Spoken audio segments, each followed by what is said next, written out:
All of these Dollar Generals are within a 30-minute drive from my home.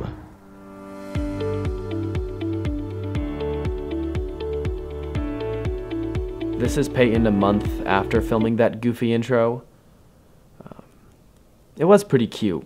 I mean, that was pretty silly of me. Back then, I thought this video was gonna be pretty fun.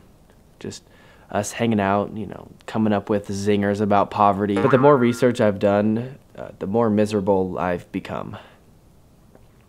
You're gonna slowly see me lose my mind as this video goes on. Dollar General has been expanding at a ridiculously fast pace, and in doing so, they're causing serious damage to human beings living in rural and urban communities. They're a greedy company that claims they want to serve communities, but their actions show that they don't care about people. They care about money, and they often do more harm than good to the same communities that they claim they want to serve. Before we dive into this video, I have a couple of disclaimers. I'm stupid, so keep that in mind as I'm pissing out words. This video is my opinion. I share plenty of facts throughout it, and I try to be objective and show both sides, but at the end of the day, I'm trying to prove a point. All right, I'm trying to persuade you. I'm trying to change the way you think, okay? I'm trying to fix you. All right, I can fix you. Baby girl. I used a ton of sources for this video, so there's going to be a PDF document down below linking you to each and every one of them. I'm trying my best not to spread misinformation. I can look in the mirror and say that my heart is in the right place here. And finally, when I first started working on this video, I made a bunch of these cute and quirky transition graphics. But looking back, they don't really fit the tone of this video. So, sorry.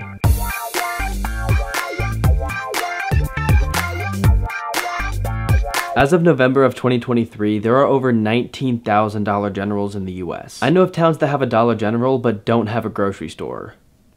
I live in one of those towns. Now, I'm fortunate enough to have a car, and there are several grocery stores in the town over. Plus, we have a small produce section in our town's gas station, but other areas aren't so lucky. In 2021, a Dollar General burned down in Muskegon, Michigan, a town with 38,000 people. Terry Jados, the president of the local neighborhood association, talked about how there are no other grocery stores in the area, so many residents who didn't have access to transportation were able to walk to the Dollar General for food, toiletries, and other basic necessities. It was just a big loss to them because they were able to get what they needed. And this is a great example of how Dollar General often plays an essential role in people's lives. But here's a not so fun fact. That Dollar General used to be an actual grocery store. It was a part of a local chain called Plum's, and when it shut down, Dollar General came in. That downgrade's bigger than my second wife.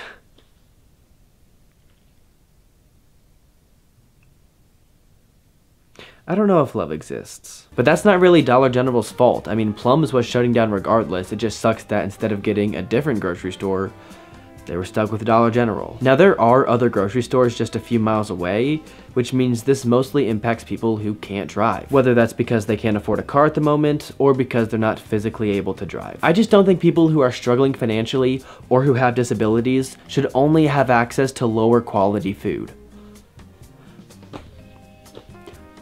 Call me a commie. In 2019, when a supermarket shut down in Olive Hill, Kentucky, a town with 1,500 residents, they asked Dollar General to move in. Can you guess what they said? Was it yes? Mm-hmm. Good guess. Oh, by the way, since then, they've built 3 more Dollar Generals within a 1-mile radius of the town. They literally have the town surrounded. Put your hands up. Pew. I didn't have time to write jokes for this video. Olive Hill is a big-time food desert because the nearest Walmart or Kroger is 20 miles away. The residents' paychecks average out to be $28,000 a year, so some of these people can't afford the gas to get groceries. Not to worry, they have 4 Dollar Generals to go to. Fun fact about Olive Hill, Kentucky, it's only a 3-hour drive from my house.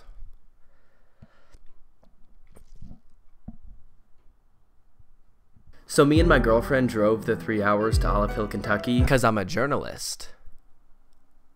Nah, I'm just a frickin' nerd. There is technically one grocery store in Olive Hill, Kentucky, something that the Forbes article I used for this video didn't mention. It's called Save-A-Lot. I've never heard of it before, but I guess there's a lot of them in Kentucky. They seem to be a discount grocery store, kinda like the Dollar Generals of grocery stores. They only offer 1 or 2 brands, and they tend to keep their overhead as low as possible, meaning they don't hire a lot of people either. But the store was clean, and there were more workers there than I saw at any of the Dollar Generals. I'm also more lenient on them because there's not 19,000 of them, and they're providing healthy food to communities, not stripping them of it. I think they're one of Aldi's bigger competitors. There are 4 Dollar Generals, so Forbes wasn't lying about that. I don't think they were in a 1-mile radius though, it was more like a 7-mile radius. I love you, Dollar General. I'm your biggest fan. I only ever saw at most 2 employees working at a time, and 3 of the Dollar Generals had a food market, which is something I hadn't seen in my area. And I have a conspiracy about why that is, which is basically that where I live, Dollar General isn't really a threat to put any of our grocery stores out of business. And so putting up food markets isn't really a priority for them in my area. But in Olive Hill, Kentucky, there's only 1 grocery store left, and so they're making more of a push to add food to their stores because they're trying to get rid of that thing. Anyway, I'm honestly pretty excited to see what these Dollar General food markets are all about. Oh. Okay.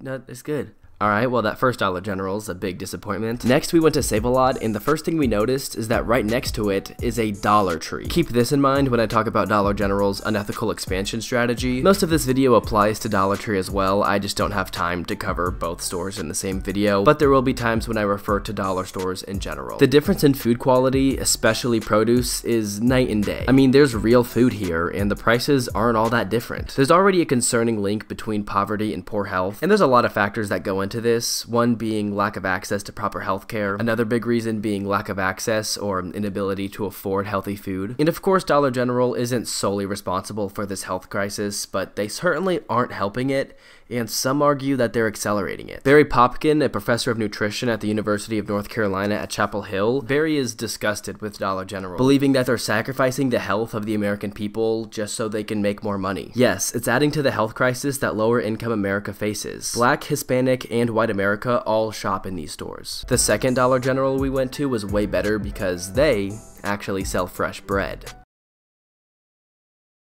I bet that would be yummy in my tummy. This one did have better produce options, which as much as I'd like to hate on Dollar General, I do appreciate this. The options still suck in comparison to an actual grocery store, and considering part of their strategy is to put grocery stores out of business, this ain't cutting it. But something like this alongside an actual grocery store is fine. The third Dollar General was playing Michael Jackson at a very loud volume. Give a hee-hee. And let's just say I was in my element. Shake some. Oh, don't look at me like that, you freak. One thing we'll talk about later is how dirty Dollar General stores tend to be, and this one was the dirtiest of the 4. By far. While we were hanging out in Olive Hill, my map showed a second grocery store, but it was just a gas station. There was some seating in there, if you want to sit down and do some scratch-offs. As we were walking out of the store, we walked right by a dude who was playing a scratch-off with like this very big knife. Did you see that? It was like a little intimidating, but... What about, where'd the quarter go? Where'd the penny go? What about the penny? What happened to the penny? Yeah. Why do we gotta use knives, guys? This country is so violent. Right? Preach it. The fourth Dollar General didn't have a food market, and I didn't record in there because I was having an existential crisis about the fact that I drove 3 hours to Olive Hill, Kentucky, and it was like 7 p.m. and I had to drive home. I don't even have 1,000 subscribers. I'm not making any money off this video. Life is short, and I don't know how many days I have left on this planet, but I wasted one of them driving to Olive Hill, Kentucky. At least I gotta shake some. Now these two examples can kind of make it seem like Dollar General is just a natural byproduct of failing stores, but more often than not, they're the ones causing the distress. Even in the second example, by building 4 Dollar Generals in one town, all they're doing is discouraging any other grocery store from trying to serve this community. I'm already getting ahead of myself. There's a lot of information to go over. But next we're gonna focus on...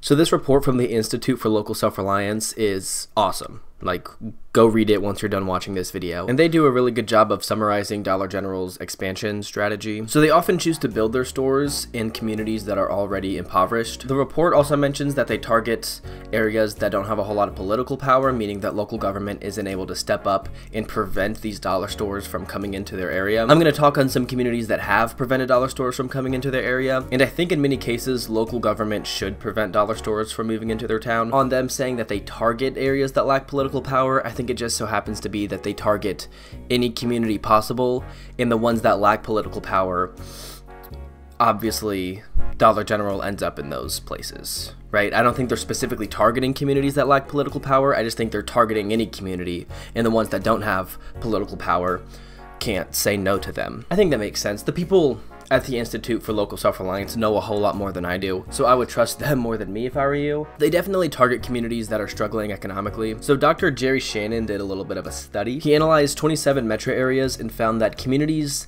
that had a history of dealing with racial segregation tended to have a whole lot of dollar stores around them, with chain dollar stores more heavily concentrated in neighborhoods of color. The report also talks about how rural towns are kind of dealing with a similar issue. But coming back to urban communities, the ILSR argues that, yes, part of the reason why there are so many dollar stores in these communities is because they are impoverished, but another reason is that many of these areas lack political power. I'm going to talk about what Tulsa, Oklahoma did here in a bit, but basically they passed an amendment to help slow down the expansion of dollar stores. But what Tulsa, Oklahoma was able to accomplish is pretty unusual. There's a long history of mostly black neighborhoods being denied access to zoning tools. These zoning tools that wider parts of the metro have historically had better access to. So these mostly black neighborhoods didn't have the political power, they didn't have the tools, they didn't even have the ability to prevent these dollar stores from moving in. So urban communities not having access to proper zoning tools is an example of structural racism. And this report goes hard on the fact that Dollar General exploits structural racism. But I think it's important to recognize that even if some of these towns did have access to those proper zoning tools, dollar stores probably would have moved in anyway. It wasn't really until a couple years ago that towns started to see the danger of dollar stores and put their foot down against them. That's why so many rural towns are filled to the brim with dollar stores, because they didn't know any better. And so in my opinion, if these communities did have access to those zoning tools, which they absolutely should have access to these tools,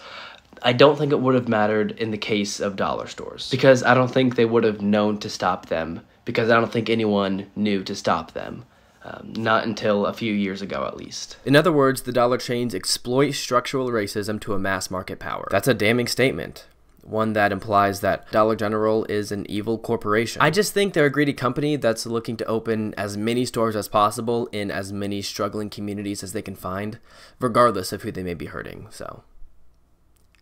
Which, now that I say it out loud, actually sounds pretty evil. I say they benefit off of structural racism. The ILSR says that they exploit it to make use of meanly or unfairly for one's own advantage.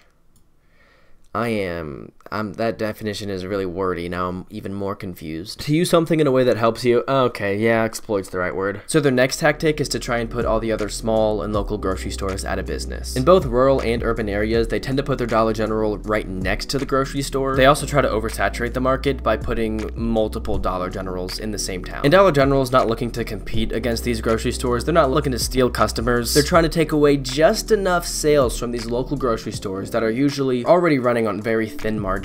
These local grocery stores don't stand a chance. Dollar General is making billions of dollars a year, so that single store can afford to stay in the red for a pretty long time, whereas a small, family-owned grocery store can't sustain itself for very long once it's in the red. In a lot of examples, once a Dollar General moves into your town, your local grocery store has about 2 or 3 years before it goes out of business. Another advantage, Dollar General's payroll is usually less than that of a small local grocery store. One of the reasons they're able to expand so quickly is because they hire very few employees, and very few of them are working at a time. Local grocery stores usually employ 2 or 3 times more people, and it's not like they're paying them well. They're not. They're paying them crap. And you're gonna hear me say this in almost every single section, but Dollar General claims to be serving communities. But when you intentionally put a local grocery store out of business, and then hire less people than they did, therefore creating less jobs for that community, and not paying them anything, you're also stripping them from access to healthy food. I hate Dollar General. I just hate them. Also, a lot of times these big corporations, including Dollar General, get special grants and exemptions from local governments, meaning that sometimes local governments will give them a grant to help them build their new building, or they'll give them exemptions on utility bills, or they'll give them a discount on utility bills. They do it because they think they need these big retail stores, but in the case of Dollar General, you just don't. And if they want to come to your town, let them come into your town. But why is local government helping out big companies and not the small local businesses that are the ones that are truly fueling your economy? The last reason local grocery stores don't stand a chance against Dollar General is also Dollar General's third and final tactic, which is called predatory buying, which is against the law? Huh? Look, I haven't read the law. I haven't read. I'm waiting for the right word. But basically, Dollar General is so big and they purchase items in such large quantities from suppliers that at this point, suppliers rely on them for business. And so Dollar General takes advantage of this power that they hold over suppliers. They force suppliers to provide them with special package sizes and lower prices. Now, this especially is something unethical that Dollar General does, not only because they don't allow suppliers to provide these package sizes to other grocers, but this is how they get away with the illusion of lower prices. You know, Dollar General isn't really saving you money, they're just selling you less, which costs less. So that's unethical, I mean that's manipulation. But even when Dollar General isn't getting items in smaller quantities, Dollar General is still able to force suppliers into giving them lower prices than what they would give to small local grocery stores. And again, a small grocery store is not going to win this supply chain battle against Dollar General. And the chokehold that Dollar General has on these suppliers is more than just like the simple, oh, if I buy 100 silly bands, they're gonna cost on average less than if I bought 5 silly bands. Predatory buying is different, even if I'm too dumb to understand the difference. It's forcing suppliers to give you a better deal than anyone else, so that even if both of you guys purchase the same quantity of item, they're still getting a worse deal than you. Is an example of predatory buying. I figured it out, I think. They're able to force the supplier to do that because if they don't, they'll stop using them and then the supplier will probably go out of business. So that's how they force suppliers to do that. And it is unethical. And so in 1936, Congress outlawed predatory buying because they knew how just destructive it was for small businesses. But these days, they no longer really enforce that law. Because of this, you know, this is how Walmart was able to grow so quickly. And again, suppliers have to agree to the terms that Dollar General sets because without Dollar General, they're probably gonna go out of business. My way or the highway. It's just not a coincidence that Mississippi, the poorest state in the US, has the most Dollar Generals per capita. I shared those previous two examples because a lot of the resources I used when making this video were completely anti-Dollar General. And don't get me wrong, I understand that sentiment and at times even agree with it, I think. But I think with those examples, you can make the argument that either Dollar General is just in the right place at the right time, or you could be like, hey, that situation sucks, but Dollar General is better than nothing. And I would agree, Dollar General is better than nothing. And like, it's not Dollar General's fault that these grocery stores are shutting down. Or is it? The answer is it is. Sometimes. This next example will kind of prove my point. Bye-bye, flowers. Get in here. Scary. There we go. Just a man alone with his candles. Nothing to see here. Moville, Iowa, 2008. A harsh and unrelenting fire leaves the grocery store in ruin. Are the candles too much? It was like 15 years ago. Like, trauma can't last that long. Right? However, the townsfolk were resilient. Many of them pooled their money together and brought the grocery store, Chet's, back from the ashes. In 2016, a Dollar General moved in right next to the grocery store. In 2017, this article from Norfolk Daily News came out about how the Dollar General is threatening the grocery store's ability to stay in business. 2 years later, in 2019, this article from KLFY comes out confirming that the Dollar General has finally put Chet's out of business. According to the article, with the grocery store closed, most of Moville now drives 30 minutes to Sioux City for a head of lettuce. These two articles do a pretty good job of hitting on both the pros and cons of Dollar General, and they even talk to some of the locals to get their perspective, which is great because I can't afford a trip to Iowa. Or can I? No. No, this is just a random town in Ohio. Where all towns look the same, so I should have just stuck with it. Some people in small towns really do appreciate Dollar General. At its best, Dollar General is just a great convenience to have. I mean, there's probably one right by your house, and they certainly advertise their prices as cheaper. Whether or not they are, I think kind of depends on what you're looking for. Having a new Dollar General open can actually be pretty exciting for residents in towns who aren't used to big retail chains moving into their little hodunk-podunk, crappy old piece of junk town. I make comedy that punches up and down. I hate victims. And of course, locals don't expect or want their local grocery store to go out of business. We're so lucky to have this store, I don't ever want to lose it, said Jeannie Crick, buying milk and lettuce at Chet's. But like others who support Chet's, Crick said she's shopped at Dollar General too. I hate you, Jeannie.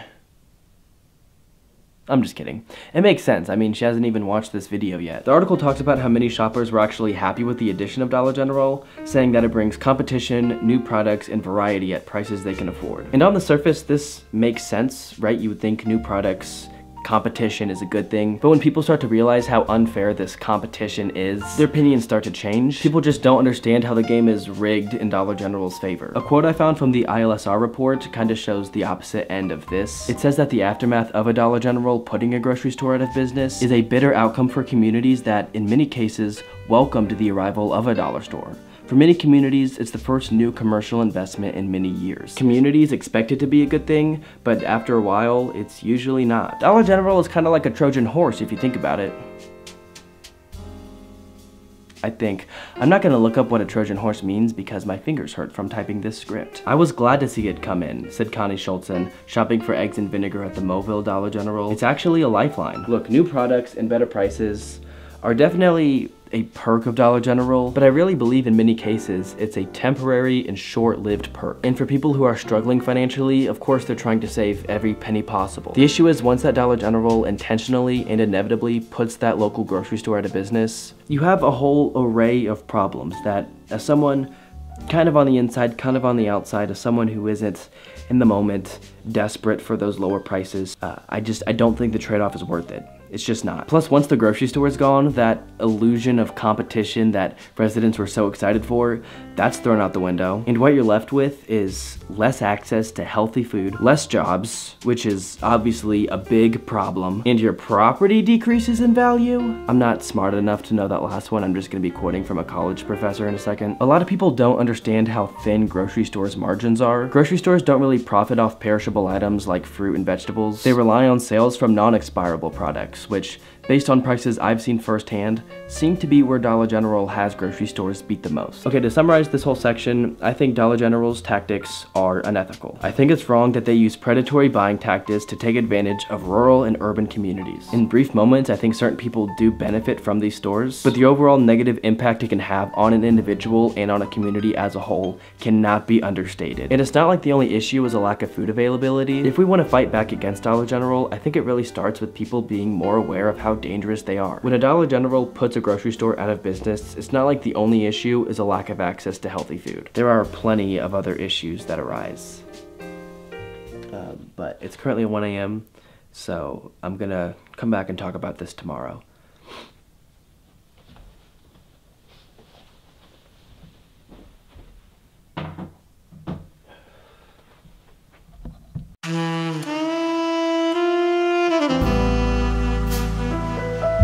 If you're gonna have 19,000 stores, you should probably be able to take care of them.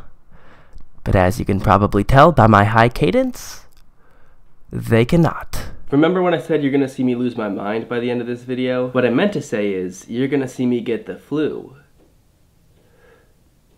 The big reason Dollar General is able to expand so quickly is because they hire a dangerously low amount of employees and they pay them crap. And this is also a way that Dollar General hurts communities because when they put a local grocery store out of business, there's often a decrease in people who have a job. And those few people who they have hired, they're not paying them well. Barging into a small community, ripping away the local grocery store, providing a net negative in jobs, and paying those people in pig feces, it's not serving a community. By every definition, you're hurting them. Dollar General, look me in the eyes.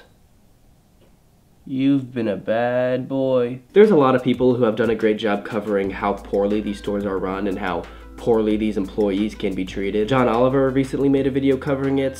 He got a lot of his information from this Bloomberg report that kind of coincides with the podcast. Now, this Bloomberg report took months to put together. They did a lot of real digging. They talked to a lot of Dollar General employees who have suffered under the thumb of their negligent higher-ups. So go listen to their podcast. They have a lot of good but horrific and heartbreaking details. This section is more or less just a summary of everything you need to know. Working for Dollar General can feel unsafe and can be unsafe. There's often only 3, 2, or 1 employee working at a time, and these stores can be prone to shoplifting. And by the way, to combat shoplifting, some store employees were told to block fire exits. One of the stores that did block fire exits burnt to the ground a few years later.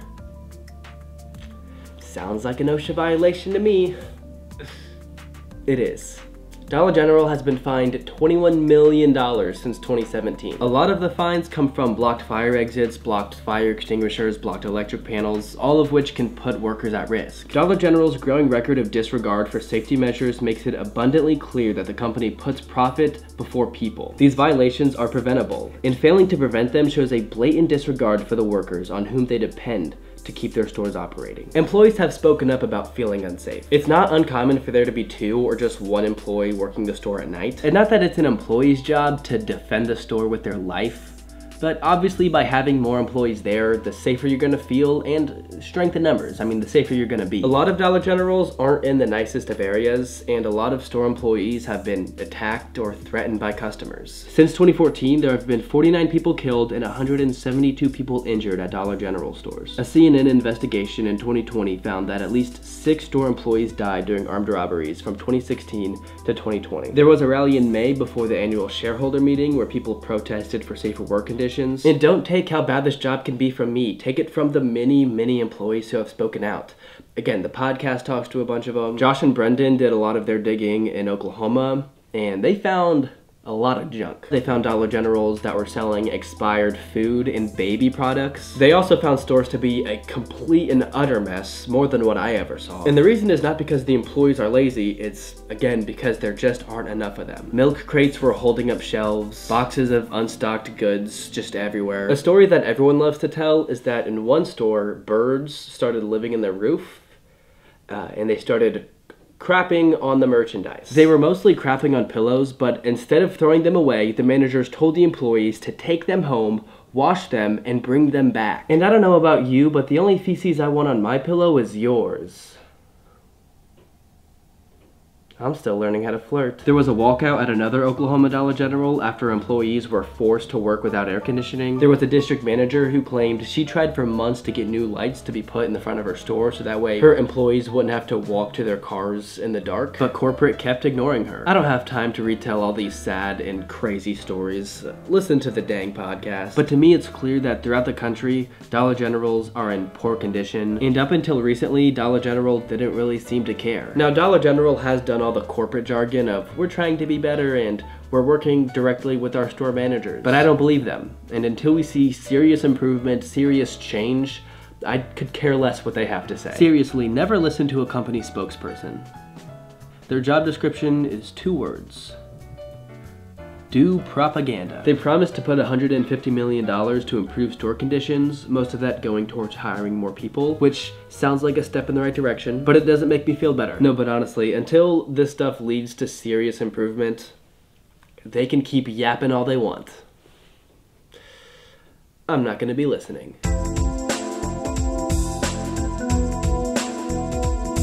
So there are 2 neighboring towns in Kansas, Haven and Buhler. In 2015, when Dollar General wanted to move into Haven, they demanded that the small, struggling town give them a little coupon for $72,000 off utility bills. Haven already had a grocery store, and to put it into perspective, 72 grand is what it cost the town to run their public library and pool for a whole year. They agreed to pay half of that $72,000, and when Dollar General moved in, it only took them 3.5 years to put the local grocery store out of business. The grocery store didn't stand a chance against Dollar General's predatory buying. One specific example that Neck, the former owner of the grocery store, discovered is that Dollar General had done a deal with Campbell's Soup to make a 14.5 ounce can of chicken noodle soup for $1.50. The same price he was paying wholesale for an 11 ounce can of the same soup.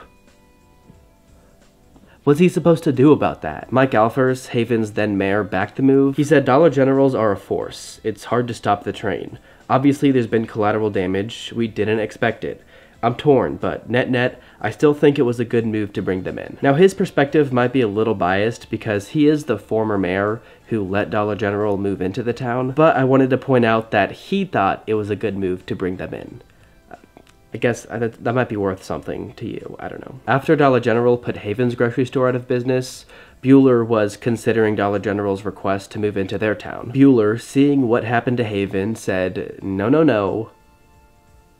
No. I think the city council was pretty thorough in its research. They met with residents, some of whom were for Dollar General moving into their town, but the majority of whom seemed to be against it, basically saying they're willing to pay a slightly higher upfront cost to make their community a better place. And they heard firsthand from him how Dollar General is probably gonna put their grocery store out of business as well. Now, the city council was technically voting on a new retail store, not specifically a Dollar General, and because of this, Dollar General demanded that the city council not even discuss the long-term effects that a Dollar General could have on their small town. But everyone knew it was gonna be a Dollar General, so telling the city council not to consider the long-term impact your store is gonna have on their town,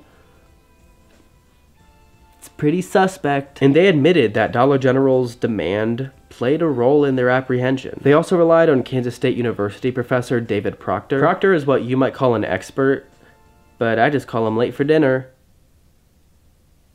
I made us a meal from Dollar General's finest selection. Proctor's expertise is in community development, and he believes there's a lot of benefit to having a local grocery store over a Dollar General, despite Dollar General having cheaper prices overall. First off, it's better for you. Grocery stores have a much greater variety of products, especially when it comes to healthy food options, and that is a benefit that cannot be understated. You'll probably get better customer service at a locally owned grocery store because they actually have enough employees to help you. There's also more of a community feel within these grocery stores. You might see the owner helping out, and that's not much, but it means something to me. I like how my small town feels unique, and locally owned stores play a big role in making your town feel unique. Proctor says that many local grocery stores also serve as community gathering places, some of them with delis and seating areas where people have lunch and offer services such as home delivery for the elderly or infirm. Dollar General, which tends to build Spartan shops on the edge of towns to catch passing traffic on main roads, does none of these. They're also better for the community. Again, I'm quoting Proctor here. On average, there are about 15 employees in these small grocery stores, and Dollar General stores might have 5 employees. Profits from small town grocery stores are generally going to stay in the town, whereas profits made by Dollar General, a large percentage of it anyway, is going to the corporate office in Tennessee. Local grocery stores, the money is circulated within the town. Dollar General, the money, a lot of it leaves your town. And that's economics, baby. And generally speaking, local grocery stores tend to give back to their community more than Dollar General does. Proctor says that the biggest threat to local grocery stores are chain stores, namely Dollar General. And it makes sense. Saving a little bit of money on groceries is a big draw for people. But it's also important to think long-term about the economic impacts that Dollar General can have on your small town. Something that a lot of the people in Buhler did. And not only because local grocery stores hire more people and circulate more revenue back into the community and sell more fresh fruit, vegetables, and meat. But one last thing that Proctor wants us to consider is that having a grocery store near your home can protect your home's property value. Having a grocery store protects property values, he said, because the town becomes a more attractive place to live.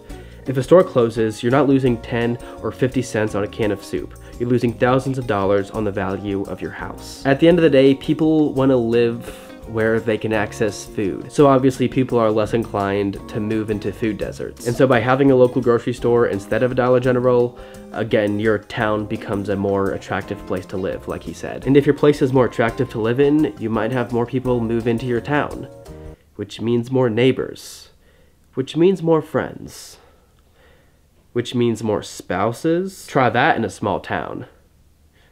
That being getting hitched. Just in general, it's better to support local business than these big box retail chains, so do everything you can to support them. And I think that's common knowledge, but don't just take it from me. Take it from the first page on Google's search results. And a lot of what I said about local grocery stores applies to local business in general. Small businesses are usually better for the environment, and they help preserve your small town. They help ensure that it feels unique, and that it stands out, and that it's not just another one of these things. What is this? This is disgusting. A few days after Dollar General put Haven's grocery store out of business, Buhler's council voted unanimously to reject Dollar General. Buhler's mayor said that the company developer was not pleased and that they stormed out. He was pretty hot about it. So am I. Oh my gosh, dude.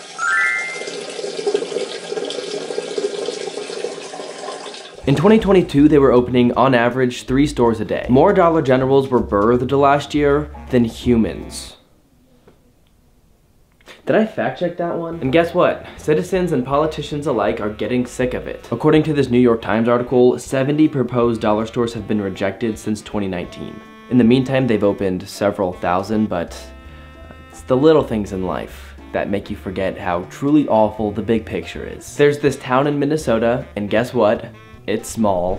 The mayor, Jerry Hurris, 76, is protective of the lone grocery, a family business that dates back many generations and operates in a downtown dotted with empty storefronts. So when he got wind in late 2020 that Dollar General was planning to open a store near the town limits, and that this fast-growing national discount chain was known for undercutting local grocers with its low prices, Mr. Hurris vowed to prevent that outcome in Morgan. Armed with a petition signed by more than 100 people, Mr. Hurris was direct in addressing the developer seeking zone approval to build the Dollar General. We just don't want your store. I'm a big fan of this, you know, it's a small town with only 800 people that seems to be struggling. By adding this Dollar General, you'd be replacing a long-standing local family business with just another national retail store that has no history and that could care less for your dinky little town, other than the fact that they want to make money off you. In doing so, you'd also lose jobs, you'd lose access to healthier food options, you'd be hurting your town. So good on the mayor for the awareness and the action. This next story is actually really exciting. Back on July 9th, Birmingham City Council approved an amendment that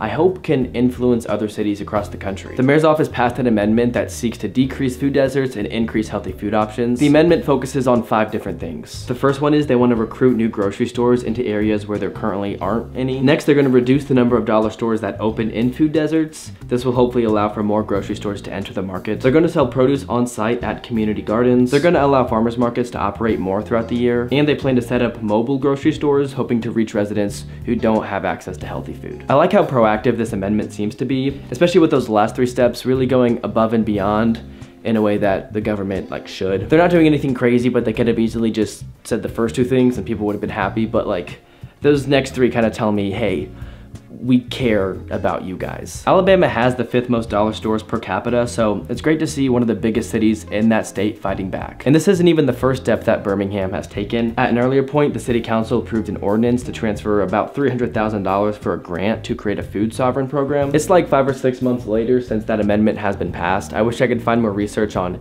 if it's been effective. I even reached out to the Department of Innovation and Economic Opportunity in Birmingham just to see what progress they've made. They haven't gotten back to me yet. I don't know if they respond to people from Ohio or not. The Birmingham Mayor Randall Wolfen was interviewed by CNN, and he kind of explained why they passed this amendment, saying, while dollar stores proliferated across our country, healthy food options dried up. The new measure will help Birmingham attract and retain grocers in the city's food deserts. There's been other towns that have passed similar legislation, and other cities are exploring amendments similar to the one that Birmingham passed. But this good news gets even better because the spokesperson of Dollar General was pissed. We are disappointed that a small number of policymakers have chosen to limit our ability to serve their communities. We believe the addition of each new Dollar General store represents positive economic growth for the communities we serve. I don't even know where they're getting that narrative from. At this point, I've spent over a month researching this stuff, and I'm by no means an expert, but I have not found a source that backs up the claim that they help economic growth. Maybe if they hired more employees and paid them reasonable wages,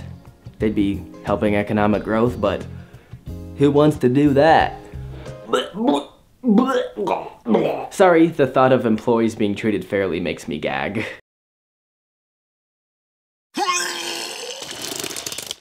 In defense of Dollar General, they have been doing the bare minimum. They're slowly adding more produce options to more of their stores. Now, not nearly enough stores have these food markets yet, and these food markets still don't provide nearly as much food as a normal grocery store does. I don't know, I don't really want to give them credit for this. I mean, they've been putting grocery stores out of business for years. Every dollar store isn't a bad thing. In the town next to me, there's 6 of them, which is way too many. I mean, that's predatory. But there are plenty of grocery stores here that are doing well. I think if and when dollar stores coexist with grocery stores, that's best case scenario. I think dollar stores in moderation can be good. The issue, obviously, is that dollar stores don't want to be in moderation. They want to be everywhere. To their credit, Dollar General does give back to communities. They have a literacy foundation where they've donated over $200 million in the last 30 years. I'm sure it's a nice tax deductible, but still, this means something. They also seem to help employees out with free tuition for specific degrees. There seem to be some caveats with the scholarship, but I don't know much about it. Still, this seems cool. And like a week ago, they vowed to do better, saying that they're gonna allocate $150 million into paying for more labor. But until things actually get better, that promise doesn't really mean much to me. I think that's enough nice words about Dollar General. Now I'm gonna make fun of their appearance.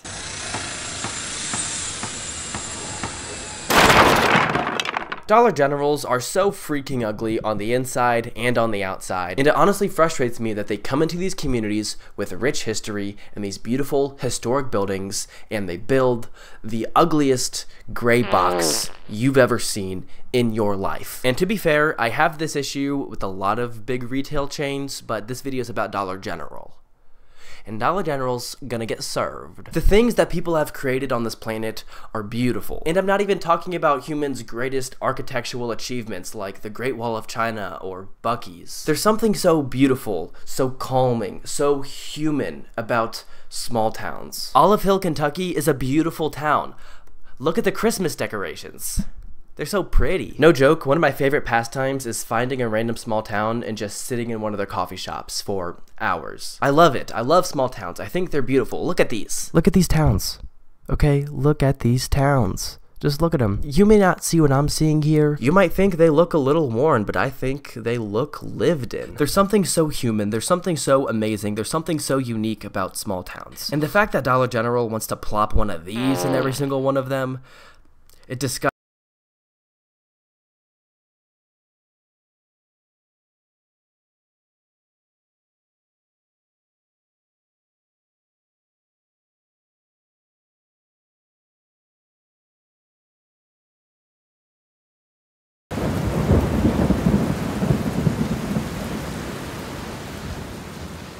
We're going to keep this section brief. I just want to read through some quotes from different higher-ups at Dollar General. These first few quotes are from news articles. Dollar General has said it doesn't intend for DG markets to be the same as grocery stores. Well, then why you putting grocery stores out of business?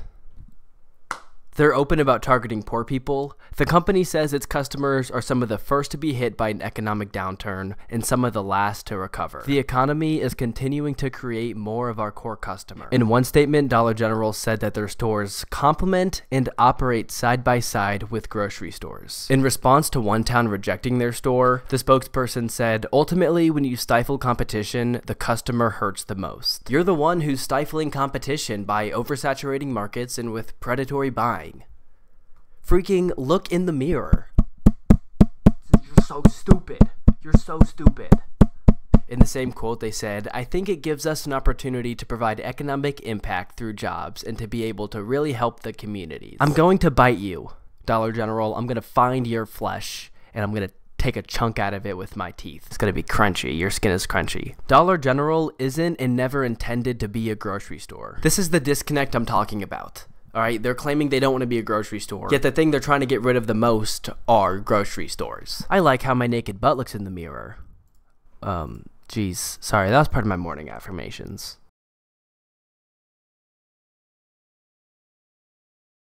I got a new microphone just in time for the outro. Okay, to wrap this video up, what needs to change? First, we the consumers, we need to shop local. Just in general, if you're able to, please support local businesses over large retailers. We need to let Dollar General know that they're not welcomed with our wallets. Cities and local governments need to keep standing up to Dollar General because they're not done expanding. Hold city council meetings, alright? See if the store is a good fit for your town. Say no to them if it's not. Don't let them barge into your town with demands and fold to their every request. If your small town is thinking about adding a Dollar General, let your voice be heard. Towns, neighborhoods, I know Dollar General says they want to serve you, but they don't care about you or your town, okay? Your town is just a number.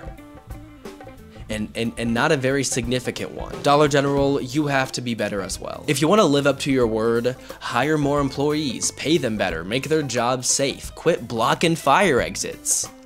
You dingus. I'm hopeful that their $150 million commitment can be a step in the right direction. And I don't expect them to stop trying to put local grocery stores out of business. And for that, I don't think I'll ever view them as an ethical company. But if you're trying to put grocery stores out of business, the least you could do is offer as much, if not more, food than they do. Especially when it comes to healthy food options. There's a bunch of issues with America's banking system that I don't understand, or have the time to get into, but I do know that banks can do a better job of supporting local businesses. The ILSR calls for federal action, wanting the federal government to revive certain antitrust laws so that way we can prevent predatory buying. I don't know what kind of impact that would have on the economy. I'm also in no position to influence the federal government. But I am in position to influence my ops. My ops being Dollar General and this frickin' kid I saw the other day. Hey, homeless kid, how about you find a home? Huh? I mean, they're all over the place. Quit living in there. Okay, I think that's it for the video. Man, I just pissed all over the place. With my words. Thank you so freaking much for watching this video. This thing has taken me literally months to make. I'm just one guy who made this, and I did not expect this video to be so difficult to make. And so the fact that you stuck around to the end, hopefully learning something along the way, means a lot to me, so thank you.